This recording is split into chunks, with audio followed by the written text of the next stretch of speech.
This is a discussion with Jake Wild Walt Miller. Jake is a good buddy of mine from Ohio who's been in the cannabis industry for quite a few years. We're going to discuss the upcoming 2024 ballot initiative to legalize cannabis in Ohio, the current state of the cannabis economy in Ohio, and where he hopes it'll go.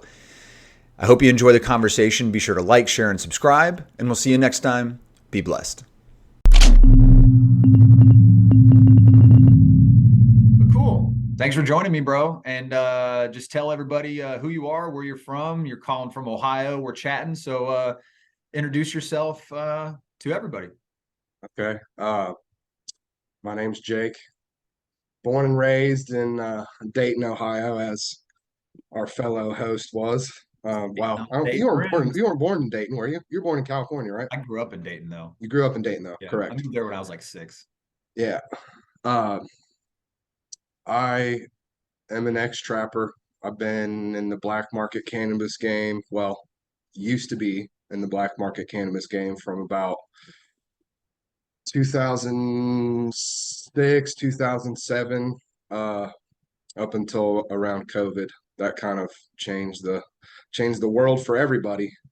Yeah. Um, but now it's just kind of being patient and waiting and seeing what these new laws are bringing. Hopefully they bring new opportunity uh, to do things. I mean, if you want to say it the right way, the legal way, Yeah. the non-worry way, the legitimate way, the way that we want it to be, The ideally. tactical way. Yes, yes, yes. But again, it being federally, illegal still, and everyone has their own way of trying to figure out what they want to do in each state, which obviously excuse me, we can get into that in a little bit.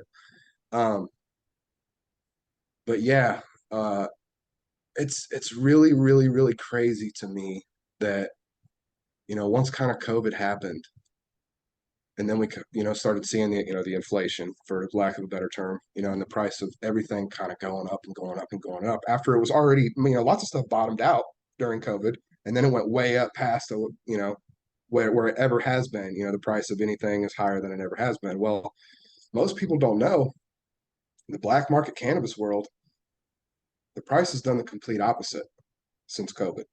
It is, it's cheaper now than it ever has been in the history of man.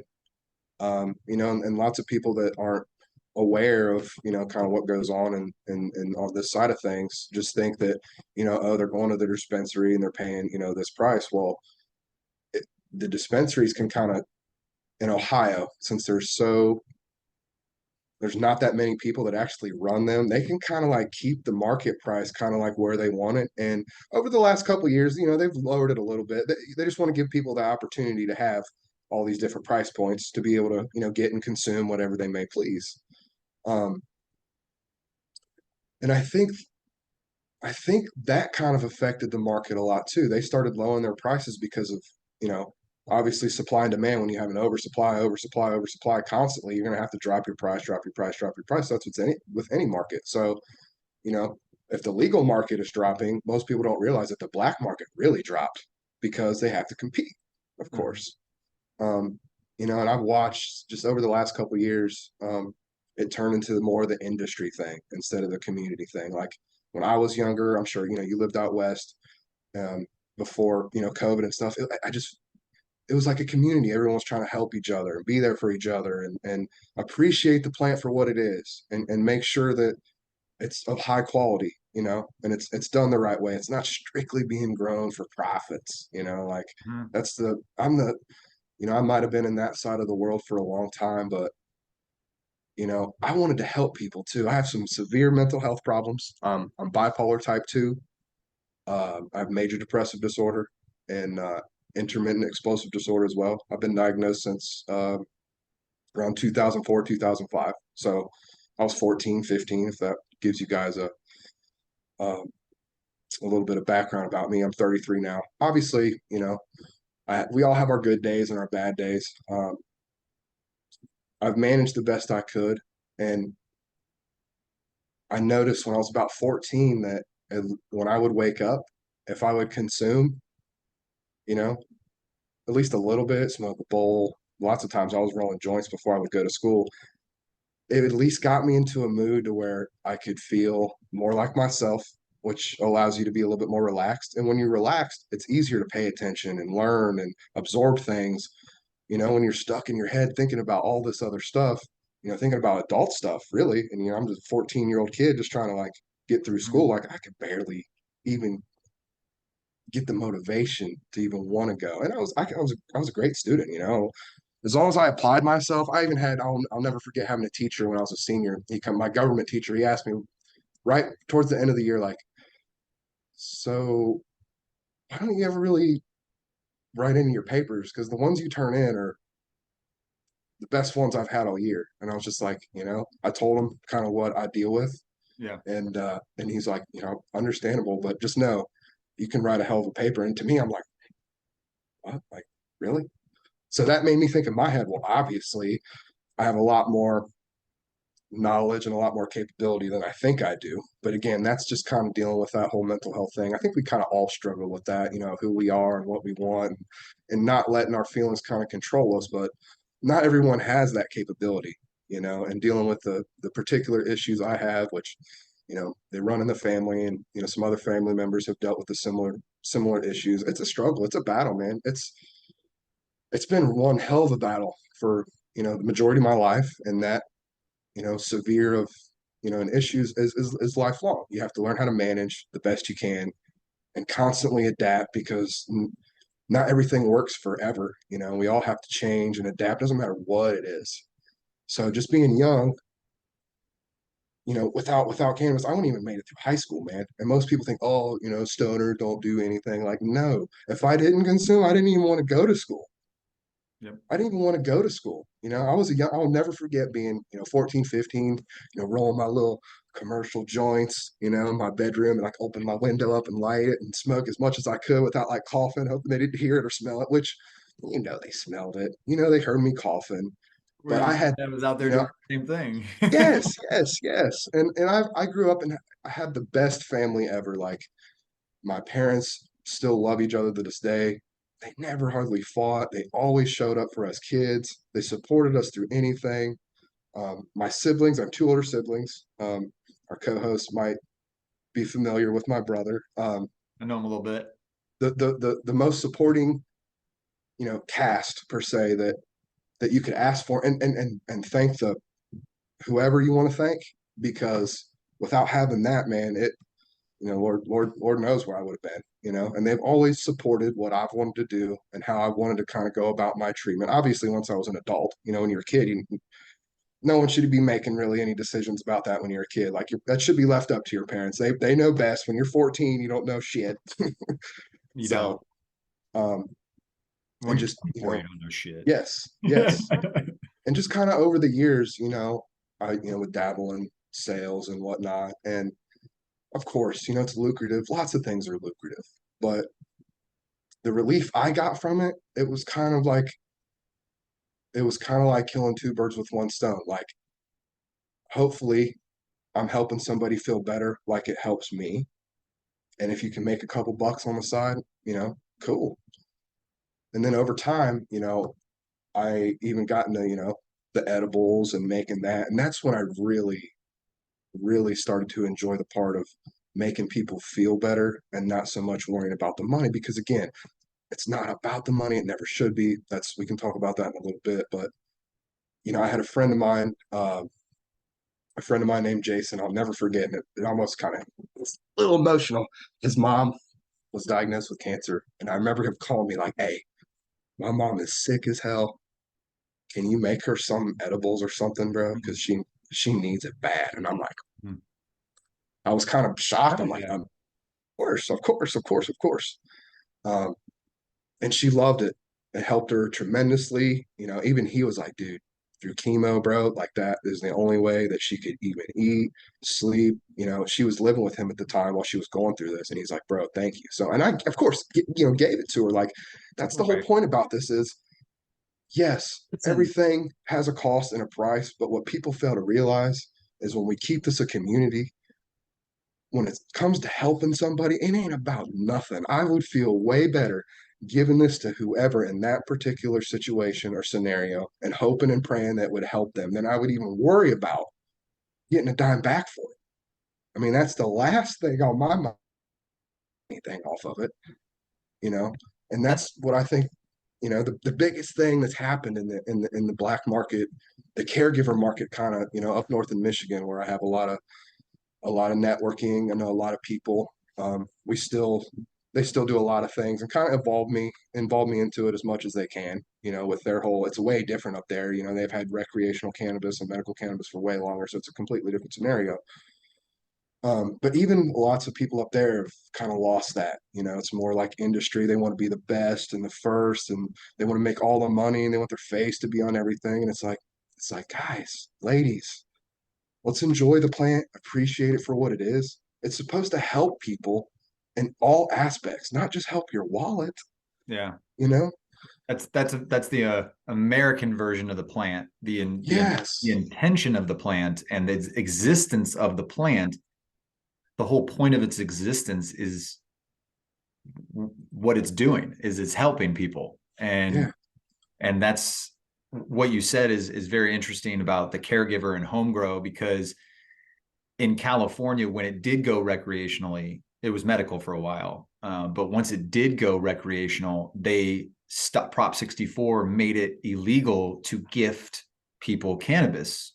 And so now you have to do the dumb, stupid stuff of, like, when you do buy one, get one, you got to do buy one, get one for a penny, or you have to, buy one, get one for $1 or whatever. But it stopped the caregiver market where, and I remember these people very, very vividly, where they're wounded warriors, basically, they're veterans, and basically grow houses and distribution places would give them cannabis off of their batches because, they either had enough or they kind of allocated a little bit as a gift. Right. And now they can't do that. So you have people that just need it a little bit, like seniors that need it a little bit, can't even get it because now that's illegal. And then that's the stuff that makes me really mad. And listen, if you're, like you said, if you're going to make money off something, that's fine. This is America. It's capitalism. You're going to do what you're going to do, but you got to break it off for the little guy. Yeah. You got to let us be able to grow at home, gift each other, all that kind of stuff. Yeah. There shouldn't be any restriction about, like gifting, especially small amounts to people, Like, I in can give you a today's day and tomato. age. I can give you Yes, a tomato. I can give you fruit, anything of the sort, and that's kind of why I wish other states would adopt more of the caregiver market type of laws and scenarios that Michigan had, because they split that market share up. You didn't necessarily have to go to a dispensary. You could have whoever say, hey, I need this much flour, I need this much RSO, whatever. You have a particular strain that just is exactly what you need for whatever you need it for. Yep. And that, to me, I was like, well, that's the definition of a caregiver. you know Mm-hmm. they're actually doing it to help somebody. The grower himself is helping whoever whoever it may be, with whatever they got going on, to their needs. It's better to be a caregiver than a caretaker. 100%. So, 100%. and I mean, we'll get into it a little bit, like the Michigan and Ohio. I do want to talk about, you were talking about cancer. Your dad's story is kind of phenomenal. Um, Yes. about how, I don't know if he's okay with, telling Yeah. it, Yeah. but He like, wouldn't mind. if you want to summarize that, it's kind of a perfect, like, is there any scientific evidence for it? No, but it's kind of a perfect scenario if you want to Yeah. explain. An example. Yeah. So, um, my dates probably might not be exact, but I'm thinking around 2010-ish, I do believe. My dad got diagnosed with bladder cancer. I think they found a few different tumors in his bladder. Um, Family doctor obviously, sent him to the specialist, and they were going to start the procedure. I don't remember exactly if they did just radiation. I know he didn't do chemo. They did something of the sort. Um, he had woken up one day, was peeing blood. Again, this all happened in a very short period of time, and within a couple weeks later, uh, he started doing a lot better. And within a few months, I feel like he was pretty much cancer free. And, you know, I don't know if the doctor said it himself, but with all the literature that's out now, him being a lifelong cannabis user has inhibited any cancer growth in his body. So even though he did have this going on, being a daily cannabis user kept it in check and kept it from growing. Obviously, once it started, it's going to start. But all the literature there is out now about, the cannabis and the cancer and the correlation between the two and how it may not be able to kill the cancer per se. It can attack the cells. It can keep it from spreading. There's definitely something there. And obviously, like you said, we couldn't fully prove it, but um, It was pretty it, wild when it, AJ told me, your brother told me that, all that stuff was going on, in high school, or yeah, like whenever, or college, when I think he was maybe gone in the military. I'm not sure, but I remember yeah, him saying like, hey, Matt has cancer.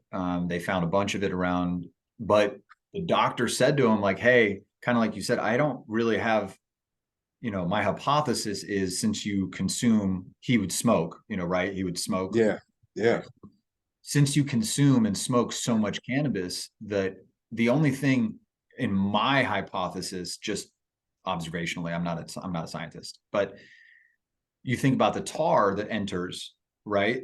And it kind of almost puts a little ball and kind of forms this like protective shell and isolates the cancer. Does it, like you said, does it kill it? Does it minimize it? Science still needs to do the research, but right. at least it kind of, metastasizes it right there, where it kind of can't expand and grow. Yes, yes, And when I thought that, when AJ said that, I was like, it's kind of, that would make sense, right? And then the doctor was like, the only hypothesis I can come to is that. it's that. I mean, that's a doctor, Yeah, that's, and yep. who knows his experience with cannabis and how much, but I bet whoever the top cannabis doctor is in the world would be like, yeah, absolutely, that's what we're studying on how to. I mean, because think about that. If you in the future, this I have cancer in my family, you have cancer in your family, and that to me is the most, I'm more excited about curing cancer with cannabis, because if you could somehow isolate these cannabinoids and take them out and inject them directly into the tumor, and then it would just kind of kill it and go away, that seems pretty promising to me. It does. I mean, that goes all the way back to the Rick Simpson story, the Rick Mhm. Simpson oil, like that whole thing. Like, he had some of the most severe progressed skin cancer and got it in remission, I do believe, a couple times. It did end, it didn't end up taking, his life away from him, but that particular scenario opened up a whole new world for people because it was his, basically life's work to make that Rick Simpson oil, to make that cannabinoid rich oil that was simply for healing, had no other purpose. It wasn't to get And high, it wasn't to feel good, it was simply made for healing. medicine. Pure medicine. Yes, medicine. That's similar with like the Charlotte fig, the Charlotte's Web CBD. Yes. The little girl, unfortunately, she's also since passed away. RIP. But like that's the kind of same thing. She had seizures. They formulated a CBD oil for her, and as soon as she started taking it, they went away. And there's houses in I think it's New Zealand or Australia, made of hemp and hempcrete, that the kids have those seizures and they're living in those new houses and they don't get them anymore. Yep. And it's because the hempcrete and the hemp is purifying everything in and out of the house and regulating it, just like your endocannabinoid system does in your body. It's it's so phenomenal, man. I'm of the notion that they know all this stuff already. They're just kind of maybe they don't. I don't know. I can't prove that. But I do know that they did a cancer study in mice at like Harvard and Virginia Institute in like 1979 or something like that. So, and it basically killed the cancer. And then after that, they were like, okay, Yeah. we're studying. Yeah. We can't we can't risk closing billion-dollar industry Yeah, from it's simple new discoveries. yeah, that's a very obvious opioid thing. That's a very obvious conflict of interest. I mean, they know. I mean, they know ibuprofen is CBD. Yep. It's And and quote me if I'm wrong, I do believe, out west, where you spend a lot of time, I do believe in the opioid recovery clinics, lots of them do give them cannabis. I'm pretty sure maybe Oregon and Washington. I know some of those states out there are doing that. So you tell me the government says this is legal. It ends up getting you addicted. You get into other things. Things go south. You are blessed to get in recovery. And what are they giving you in recovery? The Schedule One drug. the thing that they say has no medicinal benefits. 100%. There, but and the that's a very good point because the one group, even in those blue liberal cannabis friendly states, the people that need it the most, veterans, can't even the VA cannot even mention, not prescribe, they can't even mention to go get cannabis on their own. Yep. Now, riddle me that. How you made it illegal to even mention the word. Now, something I learned growing up that, whether it's racism or sports or whatever, if you're scared of something and you're making it evil and demonizing it, that means it's just as good, if not better than you know, and you're just, for whatever reason, they know it's a plant. Like you have our military guarding poppy fields in the Middle East, but those same soldiers can't be treated by a cannabis plant when they come home. And so now they're starting to say that you can mention it to them. You can't prescribe it to them, but you can now mention it to them. Yes. And it's like the same as being like, yeah, you should use medicine. Well, can I get the medicine from you? No. Well, can you tell me where to get the medicine? No, I can't tell you where to get the medicine. Can you tell me how You got much to figure out. can you You got tell to me how figure much all that out medicine for to yourself. take? No, I cannot tell you how much medicine to take. It's just so then, I mean, it's all adding up to, this is being in the industry, that as soon as the floodgates open, it's going to be crazy. Yeah. And speaking of that, Ohio, be a nice little thing to talk about. Ohio's got it on the ballot Yes, they next do. election. Yes. Now, I don't know too many of the details of the law, so we can just talk about like what we would like to see. But what is interesting is that I was talking to your brother about this too.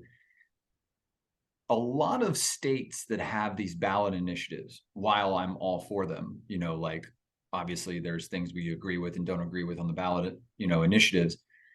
But I don't know if people know this, that only 26 states in the country are actually ballot initiative eligible. So meaning half of 50 states is 25, right? So Yep. 51% would be 26 states. So we just have a democracy, literally, if you look at it that way. Only 26 states can you even get signatures and pay to get something on the ballot. If not, it has to be up to the state legislators. Yep. To approve or deny. And if they do approve it, they're going to do it their own way. And so Ohio, to its credit, is actually one of those states. And it's going to be interesting because that's traditionally a left-leaning issue. And that's, as of right now, a red state. Yes. And Yes. so Governor, House, Senate, all Republican. it's been like that for a while. It used to be Yeah, a yes, state, yes. but Actually, I do have an article I was looking at last night, and it did hit a few key points because they don't actually have all the literature in place yet. They have up until I think they have a few more days to do it. But the first one is that's pretty standard. I feel like in most legal states, legalized possession up to 2.5 ounces for adults 21 and older, and up to 15 grams of concentrate. Which again, that's that sounds great. Individuals can grow up to 6 plants for personal use with a maximum of 12 plants per household. Again, great. The first two. And even this, 10% sales tax would be imposed on cannabis sales, with revenue being divided up to support social equity and job programs. 36%. Localities that allow adult use enterprises to operate in their area, 36%. Education and substance misuse programs, 25%. And administrative cost of implementing the system, 3%, which all sounds fairly good. On paper, sounds good. Yes.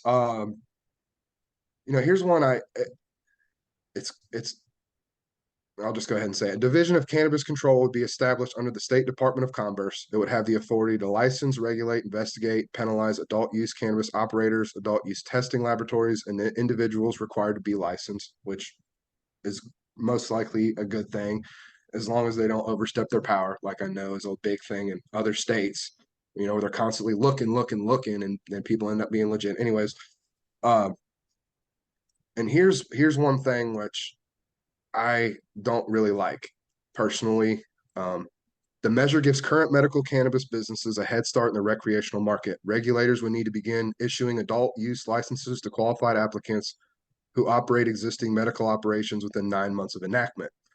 Now, that being said, there's such a small group of people that control the dispensaries in Ohio. I just feel like we're instantaneously monopolizing recreational and medical cannabis immediately.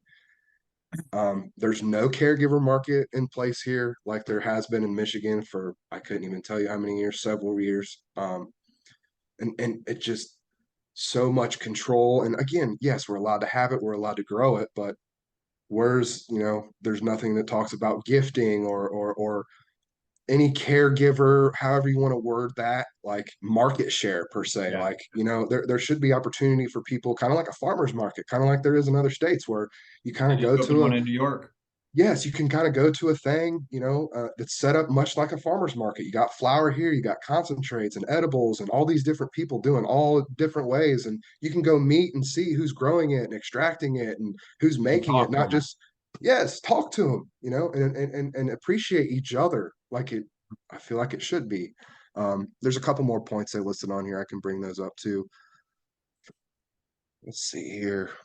The division would also require to issue 40 recreational cultivator licenses and 50 adult use retail licenses, with a preference to applications who are participants under the Cannabis Social Equity and Jobs Program.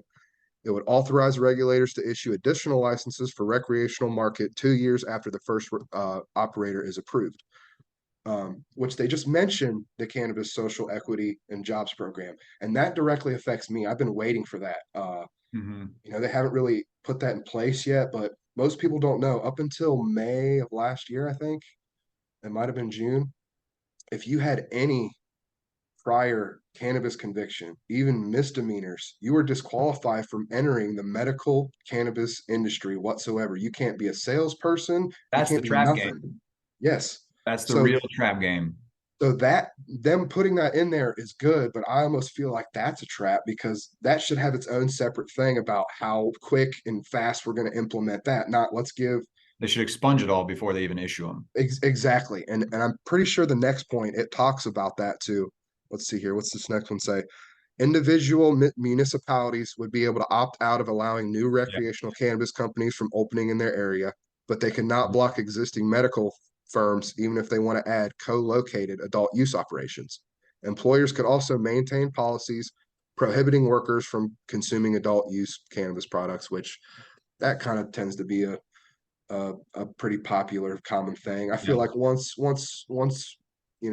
as a nation we legalize it, that most places would drop that. Obviously, some things, would probably have to keep that standard, depending upon what you're doing and, the morality of it and this and that. We could go on and on about that. I'm not to go off subject, but I'm big into going to the gym, and most people don't realize that THC helps you focus, and having a quick hit off a pen or something that can kind of bring my vision in and I can kind of focus on what I'm doing and zone I was everybody out and everything out.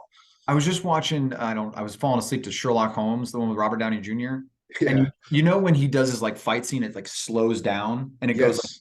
like that's what it does. Yes. Yeah, 100%. Like when you're at the gym, it just goes slower and you're able to you can feel your muscles more. 100%. So you can focus on your form and your technique and obvious and honestly, you can focus a lot of the stuff out at the gym. Yes, and that's the big thing. You can hyper focus almost. Like you might notice things going on around you, but you're not even paying any attention to it. You don't hear it. You don't even worry about it. Side Which, mission. yes, side mission, 100%. Perfect, perfect, perfect way to explain it. Um, and here's another one that I do like because it kind of, directly affects me with mental health. Further, regulators would be required to enter into an agreement with the Department of Mental Health and Addiction Services to provide cannabis addiction services, which would involve education and treatment for individuals with addiction related issues to cannabis or other controlled substances, including opioids. So to me, that expands it, as a whole. If you're struggling with any kind of addiction, this kind of pushes all employers to address that from top to bottom. Doesn't matter what the substance might be. We all know it's Yeah. everywhere, it's anywhere. That's, me personally, I feel like COVID has made our addiction problem as a nation tremendously worse because I know me personally struggled mightily through all that. And I'm Just came out thankful last that, month. Just came out last month that the suicide rate is an all-time high. yeah, and that's again, that kind of directly affects me too. I know people that have taken their own life that have been affected by the very similar, almost pretty much the exact same diagnosis. So that's an eye opener. That should be an eye opener to people.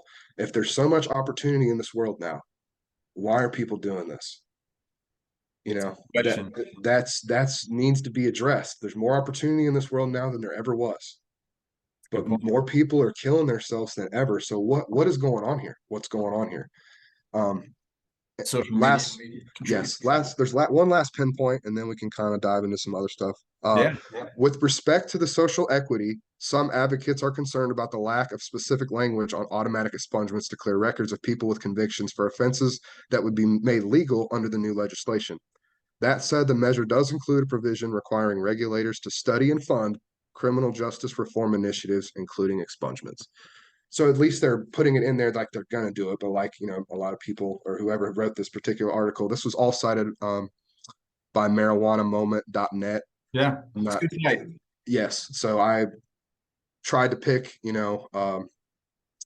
a source that maybe both of us would probably trust. And, That's one of my home pages I literally refresh every morning. yeah, I just got hip to it not long ago because of the laws changing. I kind of want to know what's going on step by step because I want to be a part of it. I want to know what's going on. Um, They're good at disseminating cannabis news. yes, And they have yes, good resources and references and links to all their stuff. And I'd love to talk to those guys at yeah, some oh yeah, but yeah, that's a good site. So you don't have to always, I used to wake up and just Google in order every time I wake up, cannabis news, hemp news, CBD news. Like yep. that's how I would have to curate my own. Man, we needed another time we need to dive into the CBD thing and what they're doing with that whole thing because they're messing that up bad too. But again, that's for a later When do they ever get conversation. anything right? When do the feds ever get involved and they make it better? you Um, know, and especially when the DEA is getting involved with it. Like, why do they even have a say in any of those laws? Like, what? it's because here's what's interesting. I think this will put in perspective a lot for people. I don't know if you know this, but when you say how can the DEA, so this country, not to get into an esoteric conversation, but the racism through the history of this country is obvious, right? And with the Civil War in the South and the North and all that stuff. I say that because do you know where until very recently is the only place in the country and basically the world where you can study federally legal cannabis, where you can study. It's the only place in the country that they're given federal money to study cannabis. I think it's a university, isn't it? It is a I university. can't remember which one. I feel like it's in a state that's fairly anti-cannabis, if I'm not mistaken, too. Two for I'll two. just you'll probably have to spill the beans because I can't Oh, remember hey, exactly. you're on the right track. It's Ole Miss. But yes, Ole Miss, 100%. Perfect kind of place to make it seem Hide as it. ironic as possible. To hide it, yes. And Yes. that's when I figured that out, maybe like 2014 or 15, I don't know, maybe like 16 or 17, something like that. I read that and I was like, wait, what? Ole Miss has the only contract given by the DEA DEA is the one that issues the contracts. That's all good old boy system. Yep. Like, and what people, so this is what I get frustrated about when people say, oh, you think there's this big conspiracy of people that don't want to do things? Yes. Like, how's it that hard to believe? Like, when I'm with my football team and we're drawing up a play, we are conspiring to score a touchdown. Like, but it just sounds so nefarious when you use it in other terms. We don't ever use, hey, the coach conspired with his teammates to score a touchdown. No, he planned. We use different words when it's different scenarios. So you say to your boys, hey, we got to do this research, but let's do it very freaking slowly. Let's do it crawl. Let's crawl. Yeah. Yep. And then when they say, show us the research, we'll say, yeah, it's coming. And let's just keep, literally, there was an article in Marijuana Moment that said the DEA punted its case of who actually has the classifications of it. It punted it to itself. It says the DEA has referred it to the DEA for review. And you can't make this stuff up. These are real articles. And all it is, we were talking about this offline. That's all it is. All it is the people in power realizing we don't have to do anything. Yeah. We just have to keep giving them different reasons why we're not doing it. And now there's another article that came out and said, I'm going to cover this. It says the World Anti-Doping Agency, even if, this is what it says in the article, even if it has medicinal purposes, quote, it doesn't make them good role models if they smoke weed. So Michael Phelps isn't a good role model. Usain Bolt isn't a role model, but you'd rather have the Houston Astros as a role model who cheats. You'd rather have Lance Armstrong as a role model who cheats, but you don't want Michael Phelps, who wins more gold medals than anyone in history and smokes a joint, and that's not a good role model. But he didn't manipulate his body with drugs or even think about doing that, but that was okay. Like, what's worse than that? And that's exact, and that's so frustrating to unpack for the general public that isn't kind of necessarily paying attention about cannabis, because it's like, that's such a propaganda lie that, like, how it's like we said before, we're at the stage of, since you can't win the argument scientifically and data and factually, you just shame the people. You just shame them. Yep. And that's happening in every sector, everywhere. And since you mentioned that word propaganda, in the gray market, black market, caregiver market, however we want to word that, the DEA especially, they're putting out all these things about fentanyl and black market cannabis, and there's fentanyl in the black market carts, which, again, we remember the black market cart thing in 2019. It was messing people up. Like, it was a learning thing, and that was pushing stuff for profits. That's what ends up happening when we split off from, let's appreciate the plant and spread its healing power. Obviously, if we can make money on the side too, great. But we're not pushing that to we're not capitalist people here, and that propaganda, they're doing that to try to scare people away from the caregiver and black market and force them to buy, their corporate weed. Which, don't get me wrong, I'm sure there's dispensaries around the country that do it the right way, give people the right things. I just feel like they're very far and few between. I know in Ohio they're damn near non-existent. Well, and that's a good point. Not only have, maybe they don't have the pure intent, maybe they don't have the intent, but they also may not have the knowledge. Yes. And in other states, I was talking to somebody about this. They make them, I think Colorado, they make them, if you want to work in a dispensary, you have to, like, go through a background check and register with the government. Like, you have to fingerprint and do a background check, which in my opinion is really not fair. No, not at all. Because how can, I was a bartender and a server, and I had to have a bartender's license, but I didn't have to have some sort of alcohol. You have to give up your DNA. That's the other thing, is that, like, I got to give you my fingerprint to work in a dispensary for a couple months.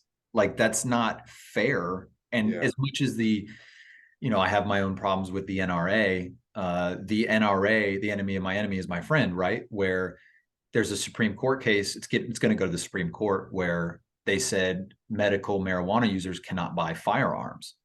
And that's actually already the ruling, but it's being challenged and it's going to go to the Supreme Court. And that will be fascinating because if there's one thing I know about the NRA is that they want everybody to have guns, regardless of if you should or not. Yep. They Yep. want everybody to have guns. So they're going to be on our side for that one. Yep.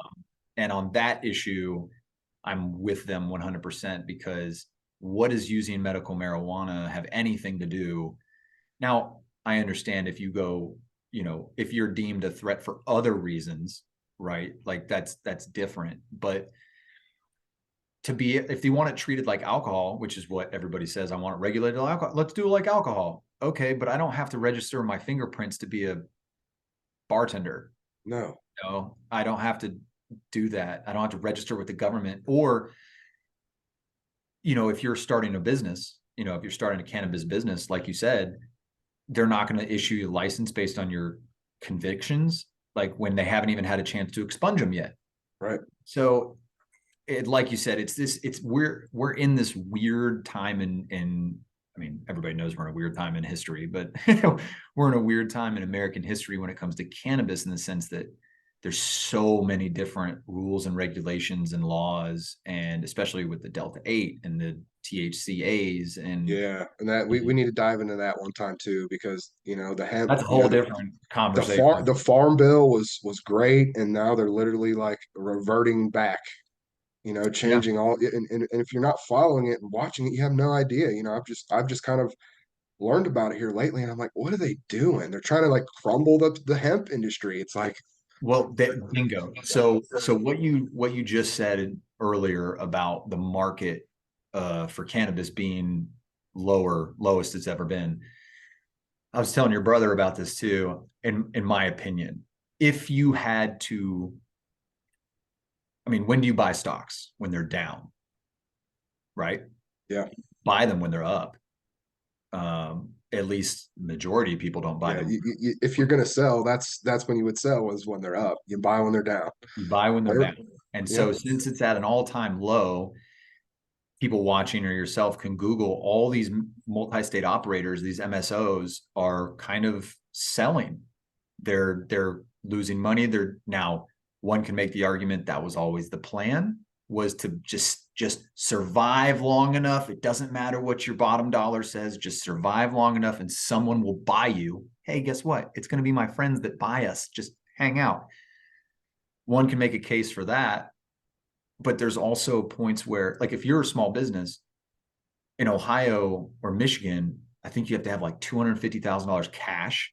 yeah. And in Michigan, it's not quite as much because they've had a lot of time to kind of figure out things, and the people up there have a little bit more power than the people down here do when Yeah. it comes to cannabis specifically. But yeah, I have. Let me see if I still have that article, because that's one point I wanted to touch on about how expensive it was to even get the. Well, first of all, it's $5,000 application fee Yep. just to turn in the paperwork. $5,000. Um, Let Damn, me man. check one page. I know some specific numbers off the top of my head. I don't know if I kept this article up or not. I don't think I did.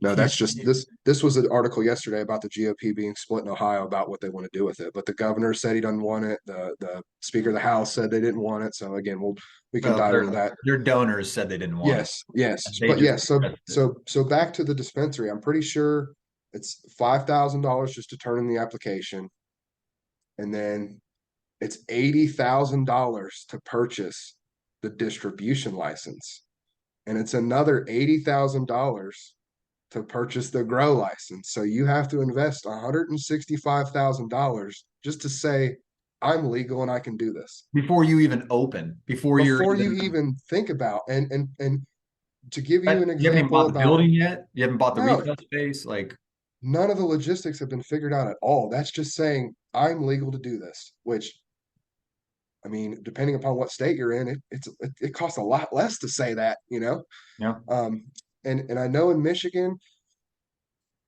I think the article I was reading, on average about 40 to like 200,000 is what it takes. But look at that on the low end. That's, so you're telling me half of one of the licenses in Ohio would be enough money to open up the dispensary in a hole in Michigan? What? yeah, it doesn't make sense. Now, on top of, and I noticed this in California too, when they or not California, but I think it was Michigan or no, it was Illinois when Illinois started going. I was hearing art and reading articles that, you know, and I'm all for municipalities being able to opt out of, hey, Yes. we don't want that for that's democracy, right? Yes. That's Yes. freedom. Like, hey, we don't want that here. Cool, great. We'll go over down the street. You know where to find us. And surprisingly, Compton, I think it was either Compton or Inglewood, maybe both, opted out. They don't have dispensaries in those cities. Like, does that surprise you? No. No, exactly, because they know it's cash only. Yep. It's cash only. So in a really, crime, heavy area, you're going to put more cash into the businesses there? No. No.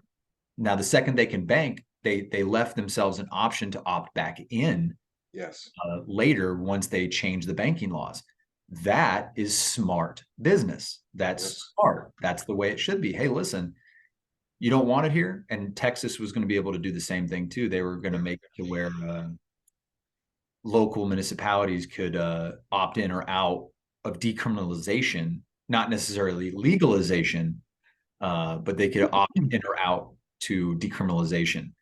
Um, and they're doing signature gathering. But the one thing that bugged me was they'd say green zones. These are the green zones where you could open a retail space, right? Like these are the areas where you can able and willing to open a dispensary. So they would label these green zones. So then the people would purchase a retail space in the green zone. And then months before they really soon before they approve the licenses, they moved it at the last minute. And those people are screwed. Yep. Those people are the small business owners. Those people are the small people. They're not the hedge fund, big international banker investors that could just buy up land like that. So they've been sitting on this, retail space for 6 months or so, assuming it's going to get approved any minute. And they go, yeah, it's approved. But by the way, it's way over there.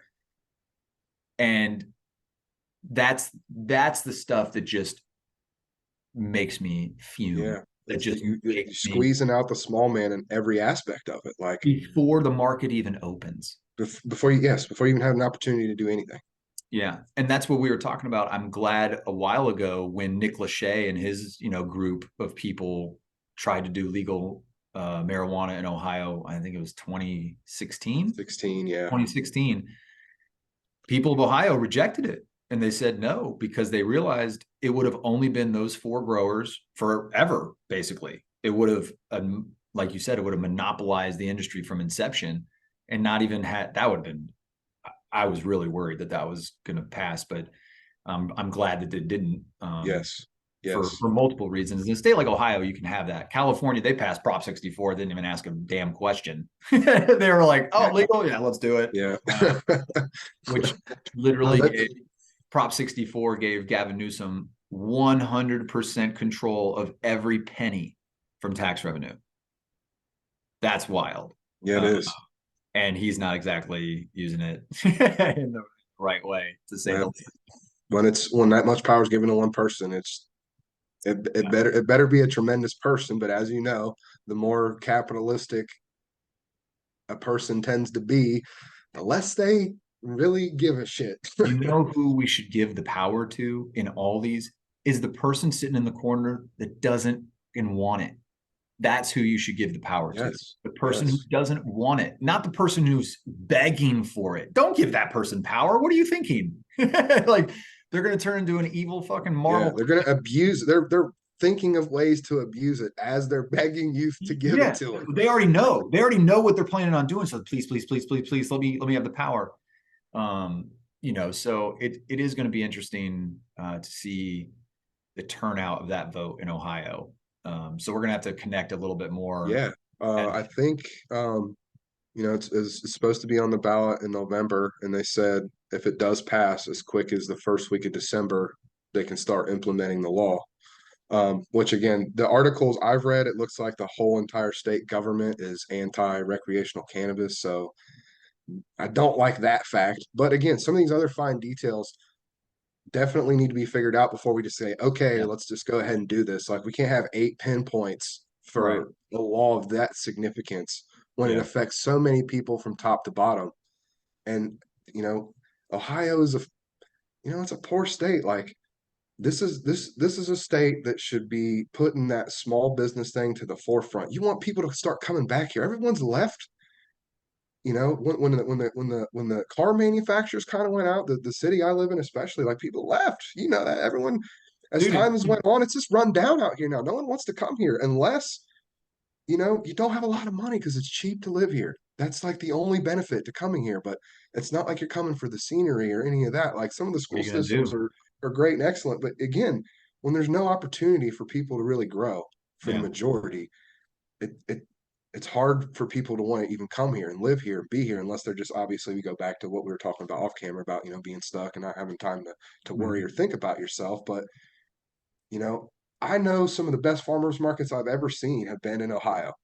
They've been So if great. that tells you anything about how what people know here, the soil and the actual environment here is gives itself to cannabis cultivation, which they just need to expand it. Everyone should have a fair shot at it. It shouldn't have mattered if you got caught with an eighth of weed when you were a kid, or you got pulled over with your buddies and you guys were smoking and you had a pipe on. You got in some petty trouble. That should never prevent you from having a say in it. Which again, it said, Any in that non-violent thing. yes, they said in that literature that they want that, but you need to figure that out. Like before you sign that law, like that needs to Yeah. be at the forefront. Like, There is one thing that I really get trepidation about is when I hear politicians saying, we'll figure it out as soon as it passes. nah, No, dude. no, I need it in writing before I even yeah, think about 100%. 100%. Where's the um, draft? right. And, but the do about got about 8 or so minutes left. But like when in Ohio, you said the whole basically government, not the people, the government is basically against it.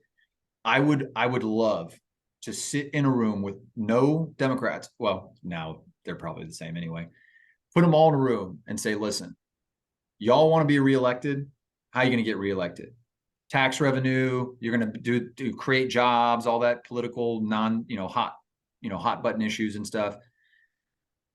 What is left? I'm going to ask them again. What is left for you to do to make revenue? What industries are left or undiscovered? The only thing in tech that's not really a physical, like you can have physical products. Right. Cannabis and hemp and all the businesses that are downstream of it create physical products Yes. and as well as non-physical products, and as long as wellness. I'm telling you, and you know this, basically telling people listening, this is the last industrial revolution that's left. And if you look at every history of America, the countries that have had industrial revolutions in Europe, it gets you out of economic holes, which we are currently in. Yes. Operation Pothole. I've said it before. Yeah. Yeah. You're the very first episode. I remember I was kind of chuckling. That was like one of the first subjects you guys kind of touched on. And again, it's a great idea. It's a great idea. And you would look at every politician and they couldn't to your face tell you why they would say no. They would have to go back and ask for a reason from their donors. Hey, what do we say to these guys when we don't really have a rebuttal? Like, they're making good points. Yeah. Oh, so what happens is whenever there's positive movement, you'll get like an article, like you said, where the anti-doping agency says they're bad role models, or you'll get a government person saying we're not going to approve it for a little bit. So every investor or business person is like, well, hey, I just read this article about the government's not going to do anything anytime soon, so why would I invest in it? I'm not going to. It's a deterrent. Yeah. Yeah. So, obviously we got many more conversations to have. And as I'd like to, as the Ohio thing comes closer and creeps closer to, keep chatting with you about it and, keep asking people on the ground there, like, hey, have you heard about, that's one way I know, like I work at a smoke shop and I'll ask people to come in, and it doesn't matter who, because they're people, right? They're voters. Right. And I just ask them all the time, do you think about this? Do you know this? majority of people that come in the smoke shop, now granted I'm in Texas, they have no clue what's going on with No. cannabis. None. All they know is they're like, well, I hope it becomes legal here. Like that's Yep. the majority of what people Well, say. a big point back to that, like, every single subject that we could ever think of is talked about on every news channel you could ever think of. But when do they ever talk about cannabis? It's like Yep. oh, like, cross your fingers, like, oh, that's bad. We can't speak of this, talk about this. It's like, well, when are we going to start? And then when they do, they go Cheech and Chong or Yeah. And then Snoop yeah, Dogg. And right. it's like, It's dude, these like, guys. that's the complete polar opposite. Like, Yeah. the vast majority has it backwards if they already aren't enlightened enough. Like, again, when we just talked about the whole gym thing, like, well, obviously I'm not a lazy stoner Yeah. if I'm about to go in here and hit it. You know what I'm saying? Like, and then I'm going to go home and take care of my body. Like, we definitely are, good people. We're in tune with our body. We appreciate it. And I feel like people that are, familiar with it, whether they use it or not, they see the benefit in it. And you don't have to fight your argument with them, Yeah. whether they consume it or not. If they understand the true benefit, they're completely maybe not for it, but they're not against it. Right. And I get it. Some people don't like the smell. I get it. Fair. But like, you ever driven through Chillicothe? Yeah. That smells like Yeah. a dog food factory. Yeah, it does. Like, I think it's because Iams is there, right? Isn't it? Yep. Because I'm pretty sure. so you can put in a factory that makes the whole town, you know, smell like dog food. And even the highways, when you come in, you can smell the dog food. Yeah, it's musty. It's just, yeah, it's just and I remember that's how I knew I was an hour away from college, is that you start smelling the dog food and you're like, all right, I'm halfway there. All right. Old Ohio you. Right. And so that's allowed, not to mention the pollution and all that stuff that comes from there. But a plant is not. I just, it's frustrating, brother. And Yeah. Yeah. um, It's just small arguments to make people fearful and just push that fear thing. Like, it's all, it's bad, it's scary, it's going to do this, it's going to do that. When if you actually, have a little bit of knowledge about it, you're like, well, what about this is so dangerous? yeah. And now You there know? is, I think there's light at the end of the tunnel though, because traditionally the people that have been against it have been kind of the older people, right? Yeah. Yeah. But a study just came out that said senior citizens are actually the fastest growing cannabis user group in the world. Yeah. Well, hey, think of the first thing that comes to my head is all the old cats at the donut shop drinking their coffee. If one of them is doing it and liking it, he's telling all his buddies, they're gonna be like, man, if he's doing it, maybe it's not that bad. And then maybe they try it and they're like, oh, this is wonderful. Let's I just was have going to say coffee that. and joints. I I never was want just to have another drink of whiskey again. I was going to say they go in for coffee and joints. They already had a joint. Yeah. So, like that's my thing. Hey, bro, coffee and donuts taste way much better, way better with smoking first. Yes. But on top of that, I mean, they're retired, they have nothing to do. And the biggest thing is that the CBD treatments and topical treatments for skin, Yes. anti-aging properties. Article just came out about that. Not to mention CBD for arthritis and just Oh yeah. joint pain. So I can understand that. Now, maybe are all of them smoking? Maybe not. Probably Yeah. not. Probably the But vast majority is not smoking. They're yeah, ingesting it in every other way. yeah, Um, and and great. most new users, that's the way they do it. Most people think, oh, everyone just smokes. I feel like the majority of new cannabis consumers are not smoking it.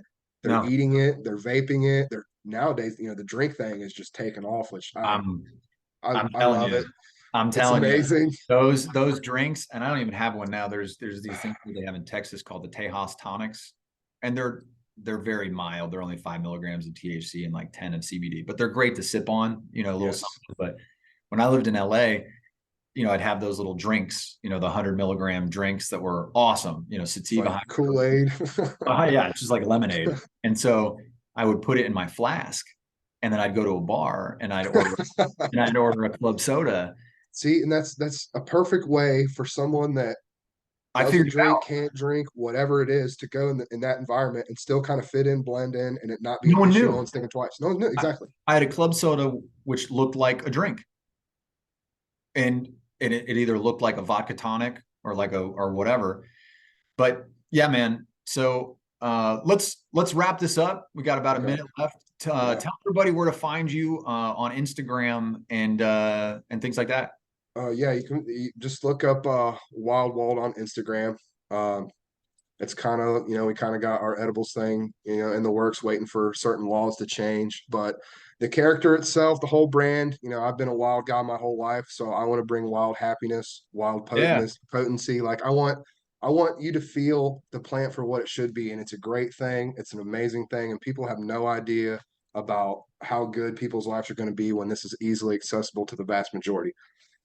that's awesome. I'm same. So Well, I follow Wild Waltz. Go follow Wild Waltz on Instagram and stay tuned for more conversations with Jake in the future.